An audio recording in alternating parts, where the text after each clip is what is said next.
Subscribe करें हमारा YouTube channel और यदि सब्सक्राइब कर लिया है तो नए वीडियो के नोटिफिकेशन मोबाइल में प्राप्त करने के लिए बेल आइकन दबाएं।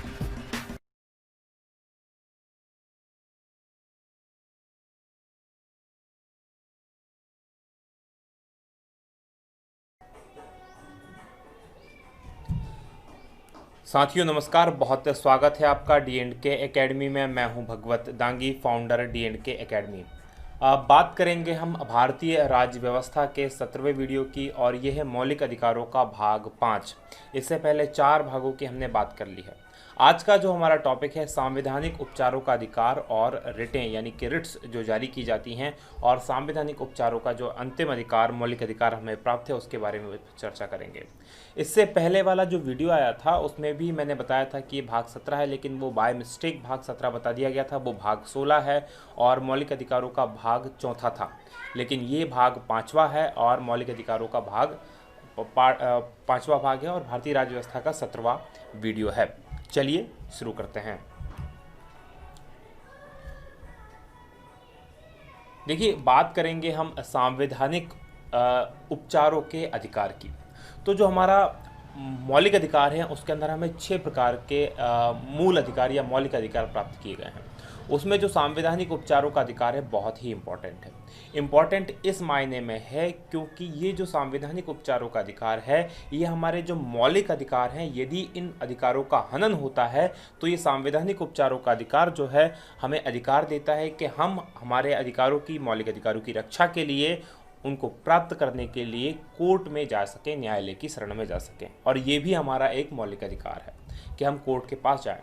तो अनुच्छेद जो 32 है, अनुच्छेद 32 के तहत उपबंधित मतलब दिया गया संवैधानिक उपचारों का अधिकार एक अत्यंत महत्वपूर्ण मूल अधिकार है। डॉक्टर भीमराव अंबेडकर ने इसे भारतीय संविधान की आत्मा और हृदय का संज्ञा दी है। देखिए, ये प्रश्न कई बार परीक्षाओं में पूछा गया है कि डॉक्टर अंबेडकर के अनुसार भारतीय संविधान की आत्मा और हृदय किसे कहा जाता है। तो भारतीय संविधान की आत्मा और हृदय कहा जाता है ये संवैधानिक उपचारों का अधिकार अनुच्छेद 32 को। अगर तो ये जो डॉक्टर अंबेडकर साहब थे इन्होंने बहुत इंपॉर्टेंट कहा, क्योंकि यही वो अधिकार है जो आपको आपके अधिकार प्राप्त करने के लिए आपको शक्ति प्रदान करता है। ठीक है। और इस अधिकार के अंतर्गत जब किसी व्यक्ति के मूल अधिकार का हनन होता है तो वह उपचार के लिए यानी उसको प्राप्त करने के लिए उच्चतम न्यायालय की शरण में जा सकता है। यहाँ पर ध्यान दीजिएगा, अनुच्छेद 32 में उच्चतम न्यायालय कहा गया है, लेकिन वो उच्च न्यायालय की शरण में भी जा सकता है। मूल अधिकारों को प्रवर्तित मतलब लागू करने के लिए उच्चतम न्यायालय को अनुच्छेद 32 के तहत और उच्च न्यायालय को अनुच्छेद 226 के तहत 5 प्रकार की रिट जारी करने की शक्तियां प्राप्त हैं। ध्यान दीजिएगा, यहाँ पर जो रिट क्या होती है पहले इसको भी समझेंगे। उच्चतम न्यायालय यानी कि सुप्रीम कोर्ट अनुच्छेद 32 के तहत मूल अधिकारों की रक्षा करता है। वहीं जो उच्च न्यायालय होता है यानी कि हाई कोर्ट जो होता है उसको अनुच्छेद 226 बहुत इंपॉर्टेंट है, उसके तहत अधिकार प्राप्त है। यहाँ पर जो रिट जारी की जाती है, रिट एक प्रकार के आदेश होते हैं, कोर्ट के आदेश, जिनकी शक्ति बहुत ज़्यादा होती है, विशेष शक्ति प्राप्त ये आदेश होते हैं। तो इन्हें ये कहलाती, इनको कहते हैं रिट। ये ब्रिटिश के संविधान से हमें लिया गया है। ब्रिटिश जो राज्य व्यवस्था है वहाँ पर ये व्यवस्था थी, तो वहीं से हमने लिया है रिटों की व्यवस्था। ठीक है। तो ये रिट जो होती हैं, इनके मामले में रिट जारी करने की शक्तियों की बात करें तो उच्च न्यायालय यानी कि हाई कोर्ट के पास ज़्यादा शक्तियाँ हैं सुप्रीम कोर्ट से। क्यों? क्योंकि जो उच्चतम न्यायालय यानी सुप्रीम कोर्ट है केवल और केवल मूल अधिकारों को लागू करवाने के लिए रिट जारी करता है या मूल अधिकारों के लिए रिट जारी कर सकता है, लेकिन जो हाई कोर्ट्स होते हैं वो किसी भी मामले के लिए रिट जारी कर सकते हैं। अब ये 5 प्रकार की रिट होती हैं। 5 प्रकार की रिट देखते हैं। पहली है बंदी प्रत्यक्षीकरण। बंदी प्रत्यक्षीकरण का मतलब होता है किसी जो व्यक्ति को बंदी बनाया जाता है तो उसको सामने लाने की बात। दूसरी होती है परमादेश, कोई व्यक्ति अपने कर्तव्य को करने से मना कर देता है उसके लिए। तीसरी होती है प्रतिषेध, कोई काम मना करने के लिए। उत्प्रेषण, किसी काम को जो पूरा हो गया उसे मना करने के लिए। अधिकार परीक्षा, किस अधिकार से। 5 प्रकार के रिट्स जारी करता है। चलिए अब हम विस्तार से इन रिट्स को समझते हैं। पहली जो रिट है वो है बंदी प्रत्यक्षीकरण। बंदी प्रत्यक्षीकरण ध्यान दीजिएगा, इसका इंग्लिश नेम भी आपको याद होना चाहिए। कभी कभी इसी को इंग्लिश नेम को ही हिंदी में लिख के पूछ लिया जाता है कि हैबियस कॉर्पस क्या है। तो हैबियस कॉर्पस या फिर बंदी प्रत्यक्षीकरण।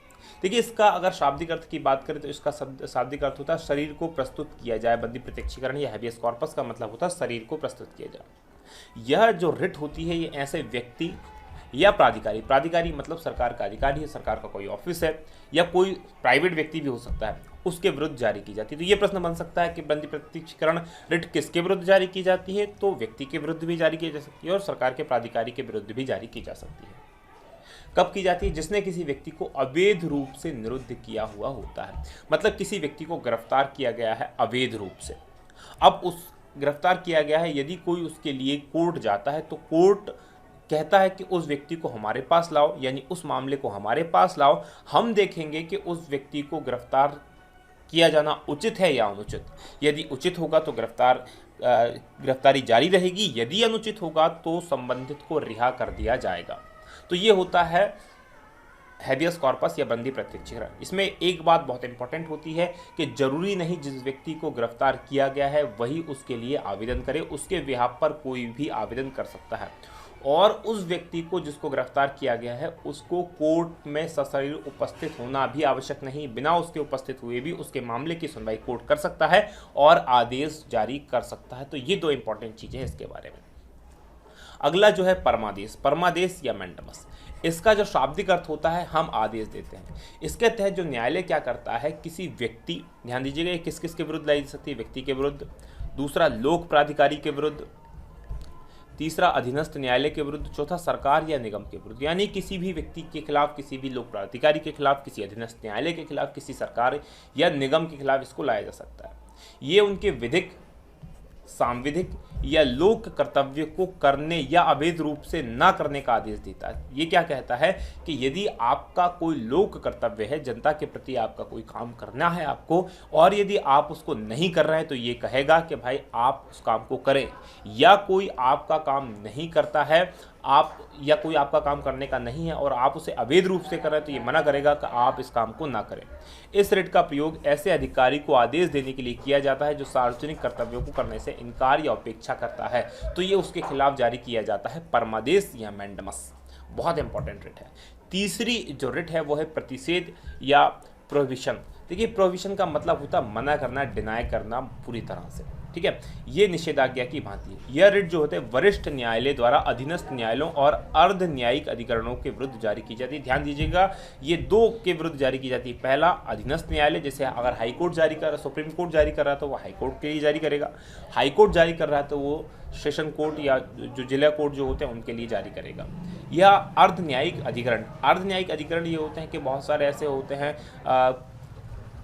अर्ध न्यायिक अधिकरण होते हैं जहाँ सुनवाई वगैरह होती है, जैसे कर्मचारियों के लिए स्पेशल न्यायालय वगैरह जो होते हैं वहाँ की बात की जा रही है। तो अर्ध न्यायिक अधिकरणों के विरुद्ध ये जारी की जाती है। कब जारी की जाती है? इसके द्वारा अधीनस्थ न्यायालय को ऐसी अधिकारिता का प्रयोग करने से निषिद्ध किया जाता है जो उसमें निहित नहीं है। इसका मतलब ये है कि अधीनस्थ न्यायालय किसी ऐसे मामले की सुनवाई कर रहा है जो उसके अधिकार क्षेत्र में नहीं आता, यानी ऐसा मामला जो उसे नहीं सुनना चाहिए, उस मामले की सुनवाई यदि की जा रही है तो उसके लिए मना किया जाता है कि आप ऐसा नहीं कर सकते या आपके अधिकार क्षेत्र में नहीं आता।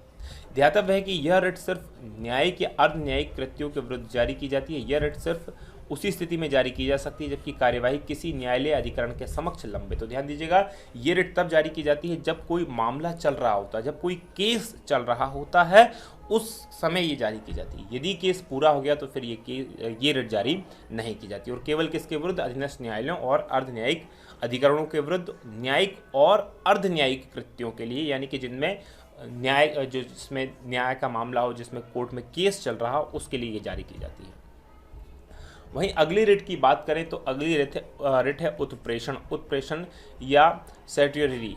देखिए सेट्यूटरी की बात करें तो इसका अर्थ होता है पूर्णतः सूचित कीजिए, पूर्णतः सूचित कीजिए। यह रिट भी सेम टू सेम कॉपी है प्रतिषेध की तरह, बस इसमें और उसमें फ़र्क ये है कि वो जो रिट जारी की जाती है प्रतिषेध तब जारी की जाती है जब मामला लंबित हो, लेकिन ये कब जारी की जाती है? ये तब जारी की जाती है जब मामले पर सुनवाई पूरी हो गई हो और फैसला कर दिया गया हो।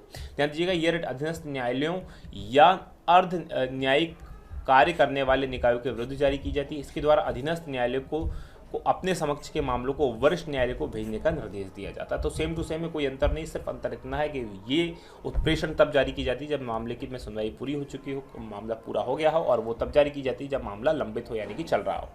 अब आखिरी जो रिट है वो अधिकार परीक्षा है क्यू वारंटो, जिसका शाब्दिक अर्थ है आपका क्या प्राधिकार है या आपका क्या अधिकार है। यह रिट ऐसे व्यक्ति के विरुद्ध जारी की जाती है जो किसी लोक पद को अवैध रूप से धारण की, ध्यान दीजिएगा, ये व्यक्ति के विरुद्ध जारी की जाती है। और कब जारी की जाती है? लोक पद मतलब कोई पब्लिक पद है, कोई पब्लिक का सरकारी पद है, उस पर किसी ने उस पद को अवैध रूप से धारण किया है, यानी उसके पास वो योग्यता नहीं है उस पद को धारण करने की, उसके बाद भी वो उस पद पर है। तो उससे यह पूछा जाता है कि किस प्राधिकार से या किस अधिकार से आपने इस पद को धारण किया हुआ है। यदि वह इसका कोई सुआधारित उत्तर नहीं देता तो उसे पद से हटा दिया जाता है और रिक्त घोषित कर दिया जाता है। तो ये 5 प्रकार के रिट होती हैं जो जारी की जाती हैं। चलिए अब देखेंगे हम भाग 3 के कुछ अपवाद, क्योंकि ये संविधान का भाग 3 है जिसमें मौलिक अधिकारों के वर्णन किया गया। अनुच्छेद 12 से लेकर अनुच्छेद 35 तक जो पूरा 35 तक जो है भाग 3 है। तो भाग 3 के कुछ अपवाद हैं। क्या अपवाद है? देखिए अनुच्छेद 33 क्या कहता है, अनुच्छेद 32 तक की हम बात कर चुके हैं। अनुच्छेद 33 कहता है कि संविधान के भाग 3 का अपवाद गठित करता है। अपवाद मतलब जो संविधान के भाग 3 में बात की गई है उसके विरुद्ध कोई बात करता है। देखिए अनुच्छेद 13(2) क्या कहता है? अनुच्छेद 13(2) कहता है कि कोई भी राज्य ऐसी विधि नहीं बनाएगा जो भाग 3 द्वारा प्रदत्त मूल अधिकारों को छीनती है। मतलब जो राज्य है वो ऐसी कोई भी कानून नहीं बना सकता जो अभी तक हमने जिन मूल अधिकारों को पढ़ा उन अधिकारों को कम कर सकती है या उनको खत्म करती है। लेकिन यह अनुच्छेद 33 है वो इसका अपवाद है। वो संसद को ऐसी शक्ति प्रदान करता है कि कुछ विशिष्ट वर्गों के संबंध में विशिष्ट प्रयोजनों की पूर्ति हेतु मूल अधिकारों को निर्बंधित या निराकृत करने वाली विधि बना सकता है। मतलब कुछ ऐसे विशिष्ट वर्ग हैं और उनके लिए भी कुछ विशिष्ट प्रयोजन होते हैं, उनके लिए ये जो संसद चाहे तो नियम बना सकती हैं। वो विशिष्ट वर्ग कौन कौन से हैं? सशस्त्र बलों के सदस्य। सशस्त्र बलों के सदस्य मतलब जैसे CRPF, आर्मी, BSF, CISF, ये जो होते हैं, पुलिस होती है, इसके लिए।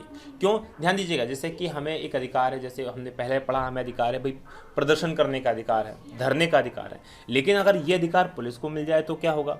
पुलिस यदि हड़ताल पर चली जाए तो क्या होगा? तो लोक व्यवस्था में लगे बलों के सदस्य, लोक व्यवस्था में जो पुलिस लगी रहती है लोक व्यवस्था का सदस्य होते हैं, इंटेलिजेंस ब्यूरो के लोग होते हैं और इसी तरह के अन्य संगठन होते हैं। तो अगर आप ध्यान दीजिएगा, ये लोग यदि हड़ताल पर चले गए, अपनी मांगों को मनवाने के लिए सड़क पर उतर आए, धरने प्रदर्शन करने लगे, तो फिर लोक व्यवस्था कौन संभालेगा?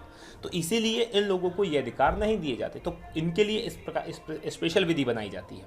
ठीक है, ध्यातव्य है कि अनुच्छेद 33 के अंतर्गत केवल संसद को ही विधि बनाने की शक्ति दी गई है, राज्य विधानमंडलों को नहीं। क्योंकि पुलिस जो व्यवस्था है भले ही वो राज्य का मामला है, लेकिन राज्य विधानमंडल उसके लिए कानून नहीं बना सकते। जो लोक व्यवस्था में लगे बल यानी कि सदस्य है, यानी कि पुलिस है, उनके लिए भी संसद ही कानून बनाएगी। संसद ने इस तरह के कानून बनाए हैं ताकि ये जो व्यवस्था है ये भंग ना हो। नहीं तो जो क्योंकि सारी पावर तो पुलिस के पास है और पुलिस धरने पे चली गई तो वो तो अपनी कोई भी बात मनवा लेगी। तो इस तरह की अधिकार पुलिस को नहीं दिए गए हैं।